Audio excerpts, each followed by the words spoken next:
campus. That means the world to me. Ladies and gentlemen, it's appropriate that the 37th head football coach at the University of Montana is a native Montanan, Mr. Bobby Hauck. Thanks. Thank you.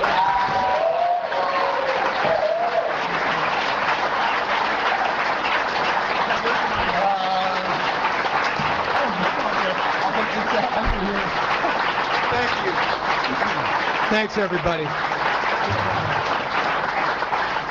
I appreciate that, and yeah, that's humbling to say the least.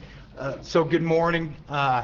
It was almost surreal walking in here this morning and seeing everybody, and you know, probably 90% of my best friends in the world are in this town, and all the family, and I'm trying not to get choked up because it's an emotional day for me. But you know, everybody's got a few more wrinkles and a little more gray hair or less, but y'all look damn good. All right, so and I'm with you on all that stuff. So I'm thrilled to be back as the head coach of my alma mater for the second time. It's a real privilege and an honor to be the head coach here, and this place is a special place to the Hauck family, and not just the ones sitting here that I'm going to introduce, but generations have come through this place. I'm a third generation alum. Some of my progeny are going to be the fourth generation, and hopefully we go beyond that.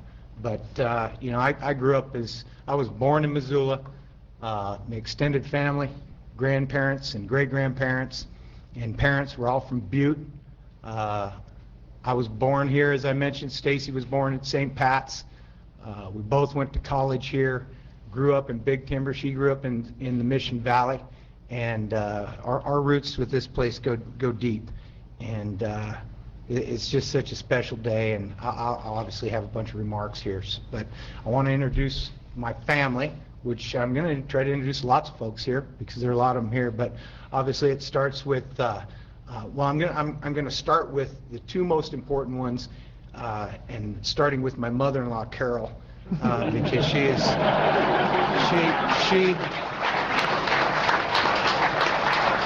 despite the resistance to the wedding and all those things, we've got some water under the bridge, and she actually showed up to the ceremony, and we've become very close. Her husband Ray and my mom Eleanor, so they're the ones.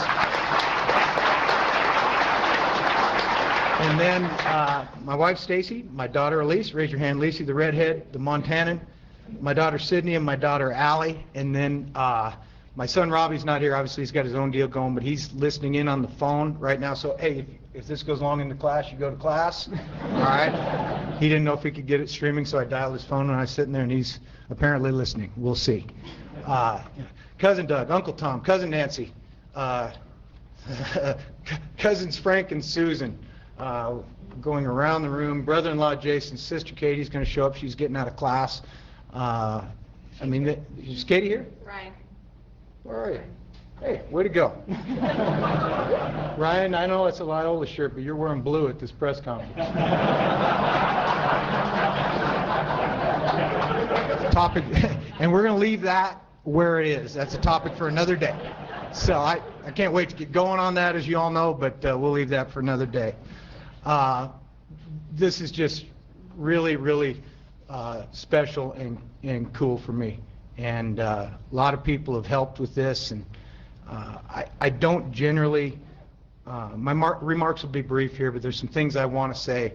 I don't generally work off of notes, but I wrote some things down last night and this morning, and I like to be off the cuff, generally speaking, but there's some things I want to say, and there's a certain way I want to say them today, because you only get one chance to make a first impression, and I want to make sure I say that right. So, first of all, thanks to Kent, thank you to Sheila Stearns, to incoming President Bodner, and to Commissioner Christian for bringing us home and believing that we were going to do a great job this time around. It's been a really interesting several days, a lot of emotion, and there are a lot of great things about sports. The passion that's demonstrated by fans, and as we know, one of the best things about this place is that there is no apathy here. Apathy is the enemy The only good places to be a college football coach are places where people care, and people here deeply care, and everyone has an opinion, which they're not afraid to share, and that's okay. But what's and Ken touched on this, but I want to say it too. What's not okay is I was told this morning that in the paper, Miss Davy had some commentary, and everyone has a right to their opinion, and she should not have been attacked for sharing those opinions. I mean, it's an American right and a liberty we have to voice that, and respect is a core value. We're going to all treat each other with dignity and respect around here. It's a core value of this university. It's a core value of this football program, and it has to be a core value within the fan base because we're all together in this. It's Grizz Nation. It's not football players and football coaches and Grizz Nation. We're part of that group, and everybody has to buy into that. That's a mandate from all involved. I've heard from hundreds, and when I say hundreds, Gene and I were just laughing about my phone I was showing here. I haven't answered a text since yesterday at noon, and we're going up over around 400 right now. I've heard from literally hundreds of former players, community people, alums, staff, and faculty on campus. I'm deeply appreciative of all the good words and the congratulations. You know, our former players have been absolutely terrific, almost fanatic. Most of all, I appreciate Dave Dickinson for not taking the job. You know,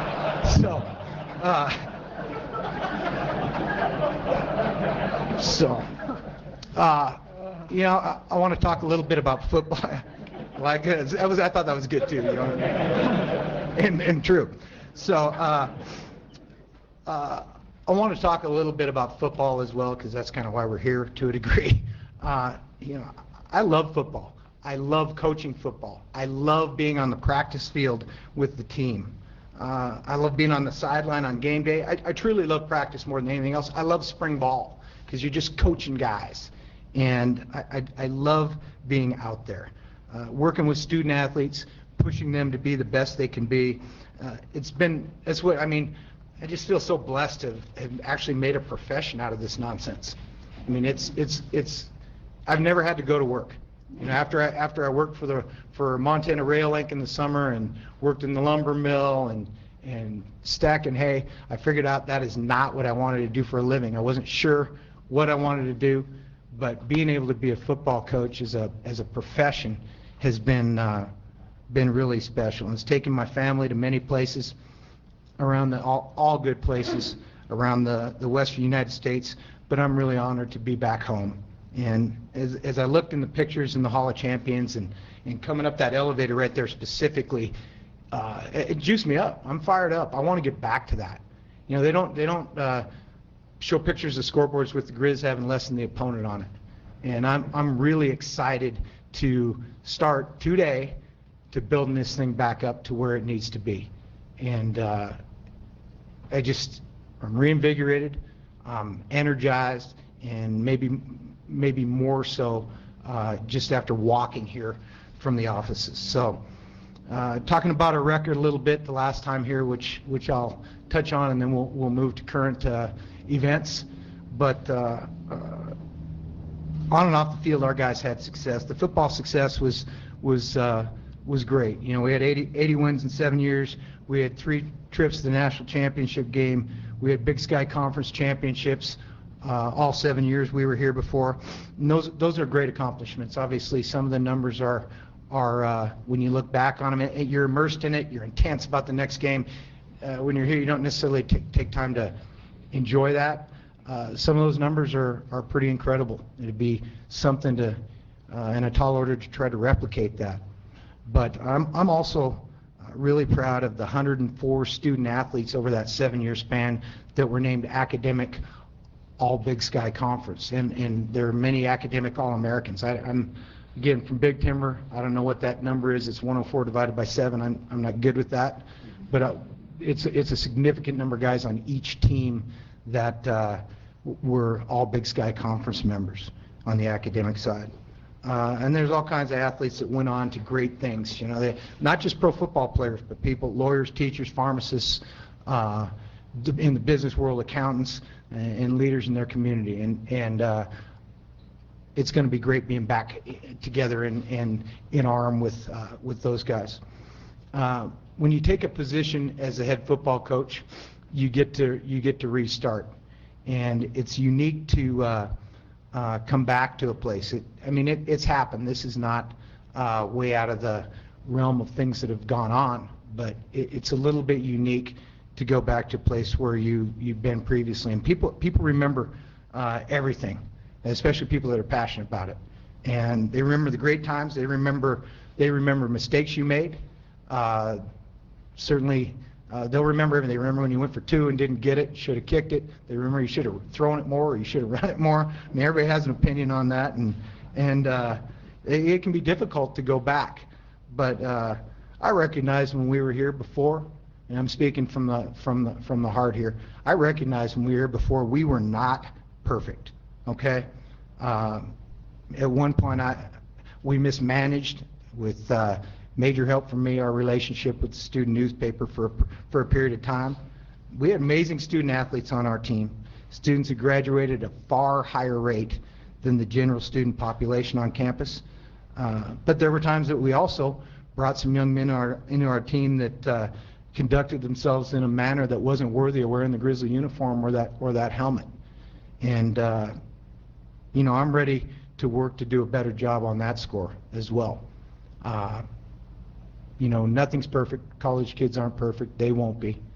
We've got a system to deal with everybody, and when they come out the door, they're going to be a better individual than the day they walked in. I can guarantee you that. And there's one other point, and then we'll get going on the trip here.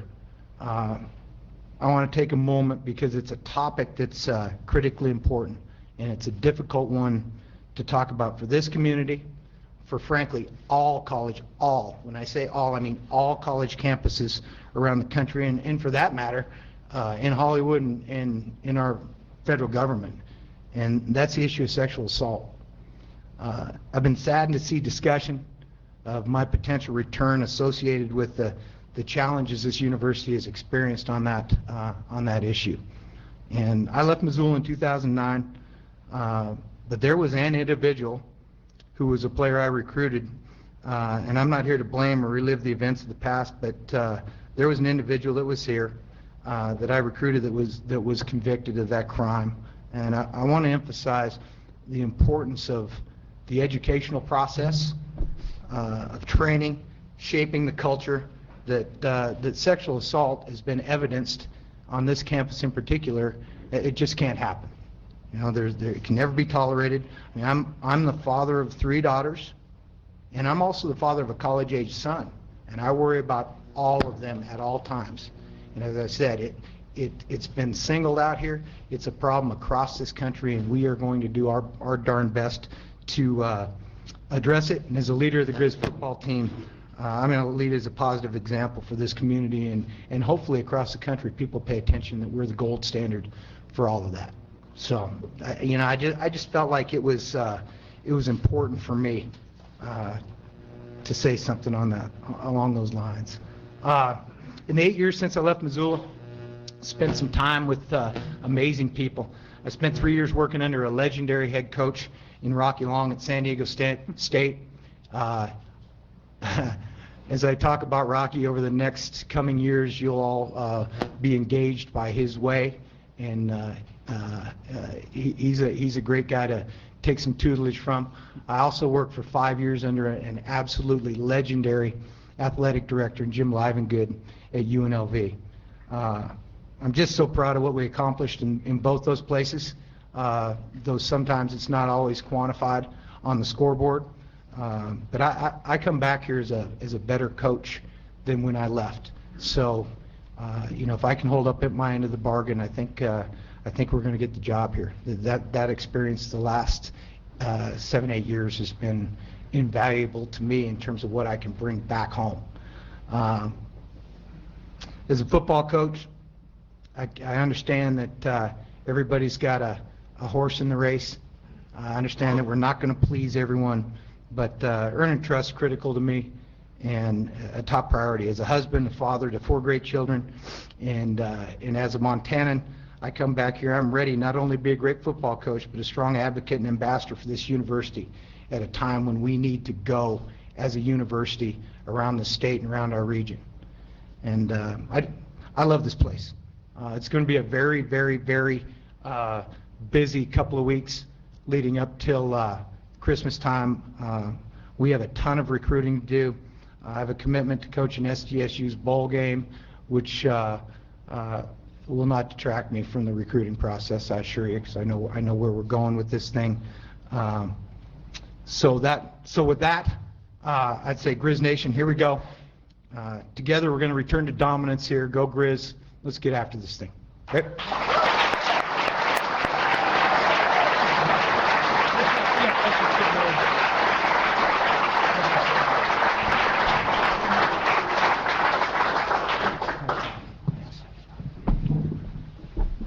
Okay, so we will we'll open this up for questions from the media.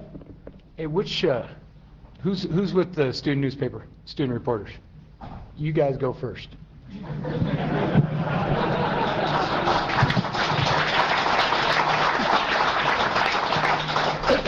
Hey, Coach. Watch out for that guy to your left, too, by the way. He's tough. I guess the first question for me, when you leave here, what do you want your legacy to be? What do you want to be remembered as?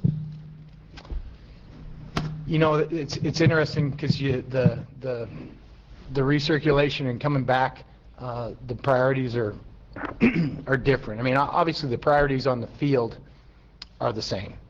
The priorities off the field remain the same to develop people. But in terms of legacy here, I just want to be at some point recognized with all the great guys that have sat in my chair, and maybe someday they'll say that guy was one of the good native sons of Montana. He gave back to the state, and he did a good job and produced something while he was here. Sir?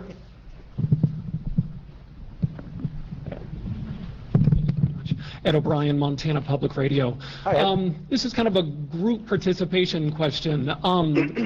Mr. Haslam, the Missoulians' terrific reporting staff reported that you had candid conversations with Coach Hauck about player conduct. I'd like to know what you said to him, A, and B, Coach, what are your explicit expectations of your athletes when it comes to student conduct? Yeah, Coach Hauck spent a lot of time. That Monday was a long day, right, Bobby? And he met with a number of people throughout the athletic department and outside of the athletic department. And I wanted to make sure that I was comfortable moving forward with Coach Hauck as the head football coach, which I left and I was. But we talked about the dealing with the media. We talked about the Kaiman. We talked about what mistakes were made. How did we get there? We talked about player conduct, the process for evaluations, where were mistakes made? How did those things happen? How are we going to handle those things moving forward? We talked about the student-athlete code of conduct, which is a very strong piece of what we do now, and how we manage conduct by student-athletes. And I wanted to make sure that I was comfortable with him being participatory in that process, which absolutely a head coach, I think, are relieved actually to be able to push that discipline things off onto someone where they don't have to be the ones dealing with it. So we did. We talked about, look, if you come back, these are things that will come up. Are you comfortable addressing those things? Are we comfortable talking about those things? And I left feeling very confident that the answers were yes.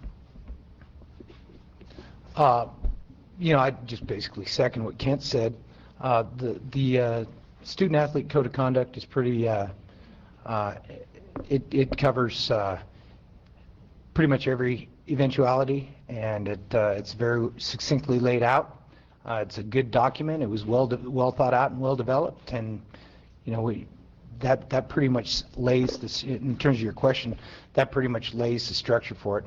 Odds are that the football component to that may be a little more stringent. And I would add, there is no guarantee we're not going to have some kind of an issue in the future. Now, does that mean we throw our hands up and we say, it's just going to happen? No, we don't do that. We work on the front end as intently and intensely as possible to prevent all of those things. But then when those things happen, and they are going to happen, and we'll deal with them, I believe you're consistent, you're fair, and you do things regardless of whether or not that's a front page story or a story that never gets in the paper, because it's student athlete that people may not be as familiar with. But I'm very confident in that role we play. But I'm also know that we're in the business of education, and we're in the business of trying to teach people to make good choices and then hold them accountable if those choices are not what we expect them to be. Next, sorry. Oh. Hey, Coach, Ryan Tutel, ESPN Radio. Hey, Ryan. Since you left, the Big Sky Conference in general in football seems like it's gotten better kind of across the board. You referenced the return to dominance.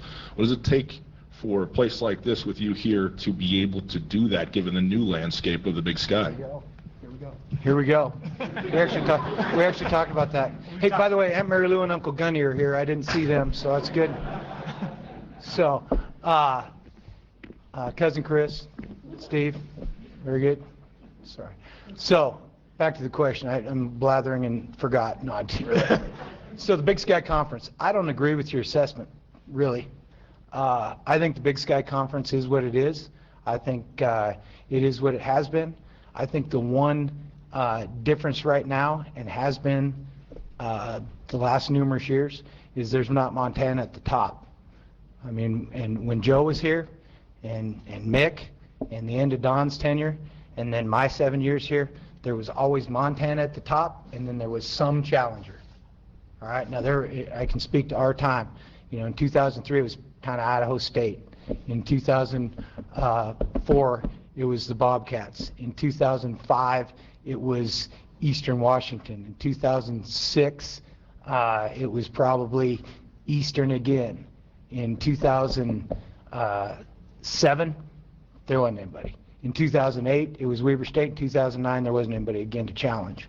But the difference in the Big Sky is everybody's equal instead of somebody trying to challenge the Grizz.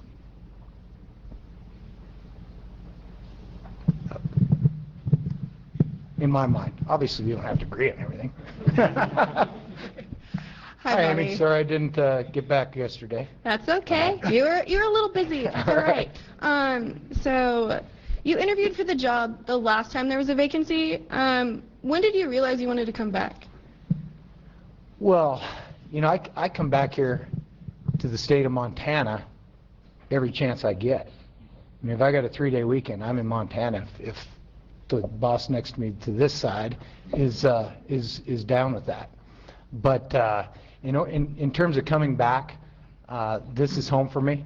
So when I retire, I'm going to be here too. But this time around, it's really a good time for me. I addressed this with Ken a little bit, you know, and hindsight's always much clearer than foresight. But 3 years ago, I would have liked to have been here, mostly because it was home. But when you go for 12 years in the head coach's chair consecutively, it naturally wears you down a little bit. And I didn't really realize how far bottomed out I was, and maybe stale in terms of the coaching part. And so the last 3 years have really invigorated me, reinvigorated me. I've got energy. I've got some new ideas because I was exposed to some system other than mine, maybe systems. And so I think now it's the perfect time, Amy, frankly. You know, I can address that too, if you don't mind. We met with Bobby 3 years ago and talked about that, and I'd agree with what he said. We had great conversations, and even at that time, I felt like, 12 years is a long time, and in my mind, he just got 3 years of an internship and being with somebody that's amazing and reinvigorated and back. I think at that point where being a head coach is what you really, really want as opposed to, well, that's what I do. That's right. Right? And that's the way I felt 3 years ago, and the difference that I felt now is it's not just something that now it's not just something that I do because I'm a head coach. It's what I really want this.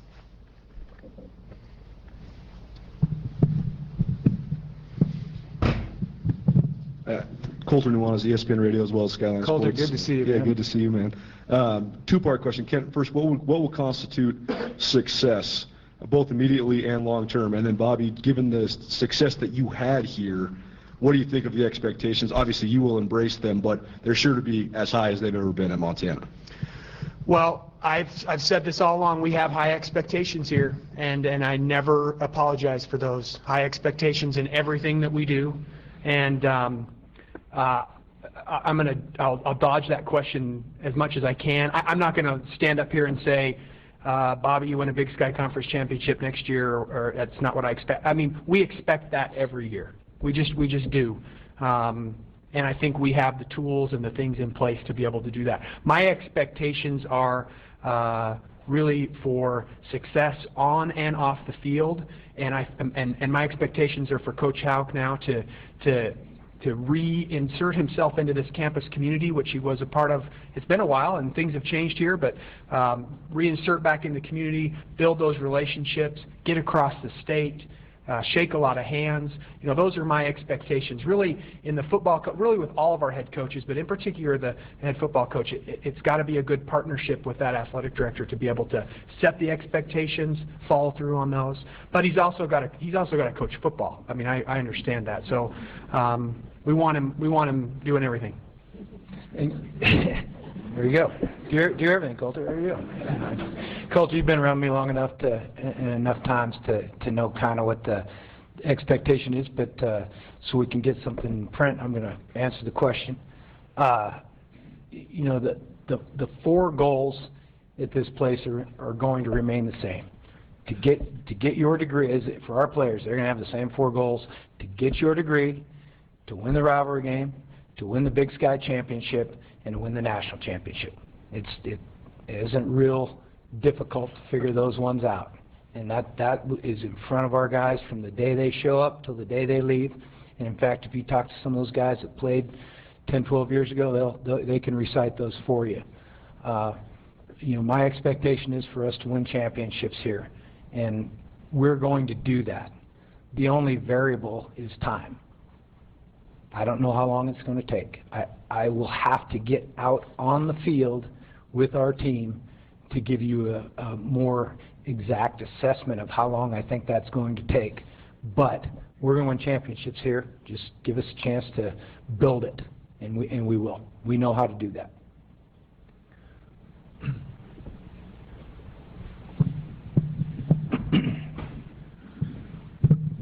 Hey, Bobby Schoenrady, ABC Fox.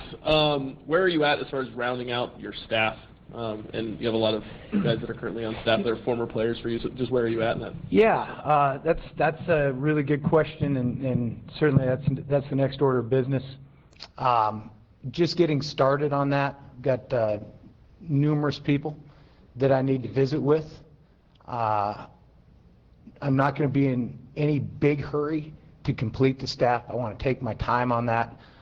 So in terms of rounding it out, that will be most likely well after the first of the year to complete that hiring process. But we've got to get out and recruit, so there will be some guys getting going pretty much immediately. As you know, there's some old colleagues, former players, and good friends on the staff, and we're going to have some discussions here as well. But you know, that'll start being released here over the next few days as we get going on it, and we'll keep you abreast as that happens.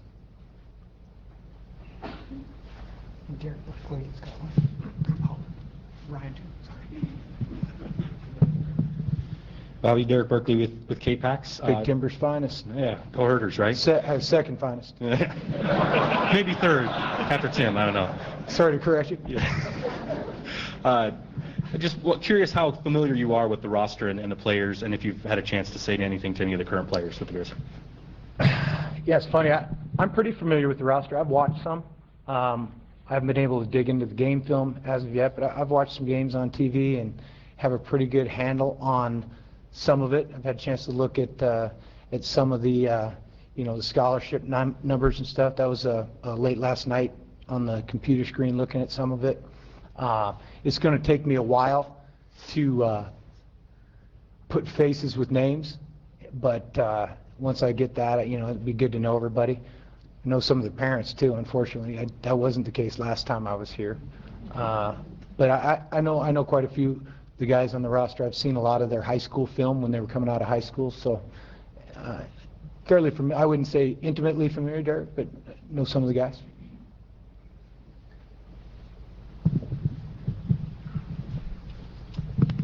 I know until you become completely familiar, you won't be able to answer this explicitly, but when you come into a team as a new head coach with players already here, what's the interplay between coming in with a system that you want to run as compared to what the players are able to do, and how do you make that amalgamation? Yeah, what's that last word?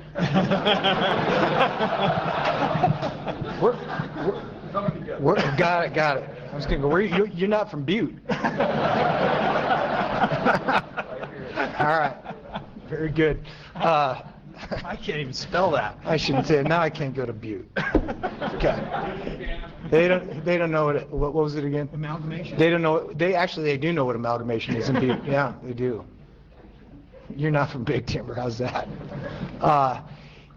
You'll always game plan to get your guys in the right spot. There's an infinite number of ways to line up 11 guys out there. We're going to get the most out of our players. In terms of style, not so much worried about style. I'm more worried about temperament, intensity, physical play, toughness, never say die attitude. If we do those things, then we'll get the 11 guys lined up. One thing I do believe in terms of early and tenure recruiting, in terms of a coaching staff, is that you'll take a quarterback in every class. You'll probably take a running back in every class. Okay? We're going to try to center our recruiting around the state of Montana. All right? So beyond that, I really believe you can never have enough big guys. Offensive and defensive linemen, tight ends, those are the guys that are hard to find. Everyone in America, from Pop Warner to the Philadelphia Eagles, is starved for big guys. So we have got to go out and search high and low for some guys of stature that we can build in our weight room and in our program. So when we come off the bus or out of that tunnel, and people are going, wow, look at those guys. They look pretty good in their unis, and we're going to show you who's boss. And you don't do that without some of those dudes. We're going to take 2 more questions.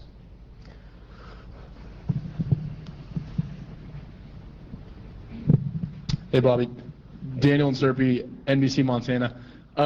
What should Grizz fans expect to see different when your team takes the field this upcoming September? Different from the last couple of years. I don't really have a great eval on the last couple of years because, as you know, on Saturdays we were kind of engaged otherwise with our own. But what they can expect to see is we're going to go back to playing hard.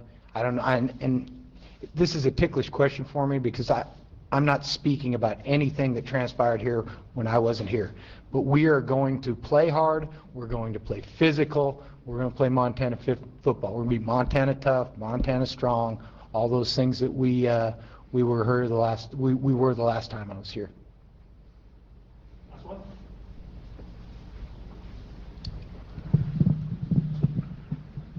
I don't mean to sandbagger, but I know President Stearns is here. I would be curious if you have any thoughts, any comments on this.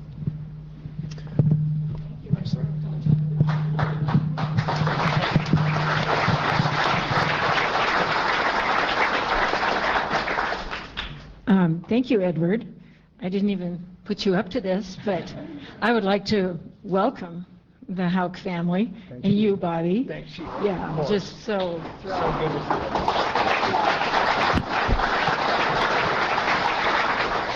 I'll just add, as Kent mentioned, he talked about Holly telling him, drink water. It's a long week. It's a long 10 days. Same for our president. and that I've been in regular communication with, I think, what will be an outstanding incoming president. And we really share the values that Bobby and Kent just expressed. And that is, first and foremost, we are proud of our university. We're proud of, and I know what, he'll be in living rooms, and probably tomorrow, the next day, Yeah, the for next sure, day. by Sunday. And here's what we expect, and that is that you are, and this is what we talked about, you are telling those families and reassuring them that at the University of Montana, we care first and foremost about the academic and personal success of your family member. And they're attracted to us, of course, because of our setting and our facilities.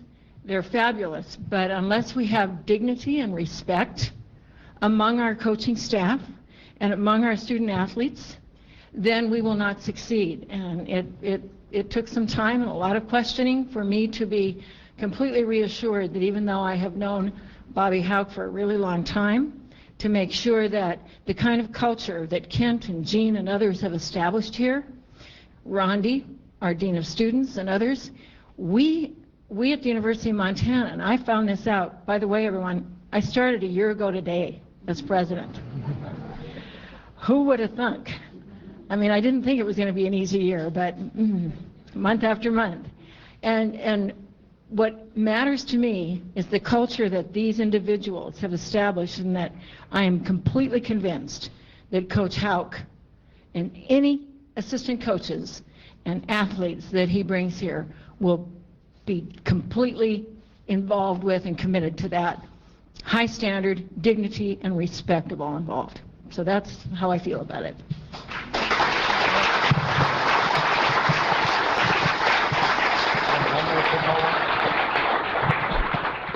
Okay, we'll wrap that up, and we're welcome to do one-on-ones if needed.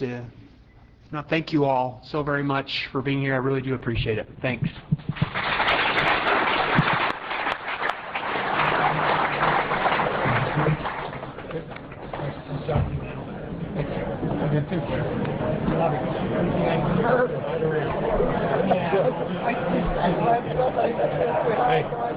You tell Hauck when you get a chance that he really